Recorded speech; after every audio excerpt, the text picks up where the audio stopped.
দোকানদার ব্যবসায়ীরা হারামের লেনদেন করা বন্ধ করছে না, সুদখোর সুদ ছাড়ছে না, ঘুষখোর ঘুষ ছাড়ছে না, নাফরমান আর জিনাকার ব্যভিচারী এরা কেউ কিছু ছাড়ছে না, বেহায়ার বেপর্দা নারী তার অশ্লীলতার বেহায়াপনা ছাড়ছে না, মুসলমান তার ঘরে টেলিভিশনের নর্তকীর আওয়াজ তো বন্ধ করছে না। হায়, করোনা কিভাবে যাবে, আযাব কিভাবে যাবে বলেন বলেন বলেন আপনারা।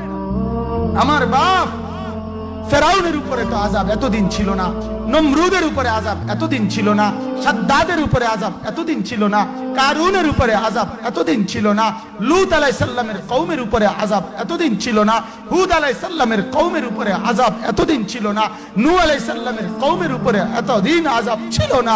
আজ আমরা মালিককে এই পরিমাণ নারাজ করছি, মালিক এত বেশি নারাজ। আজ 1 বছর হয়ে গেছে, 1 বছরের চাইতে বেশি হয়ে গেছে, কই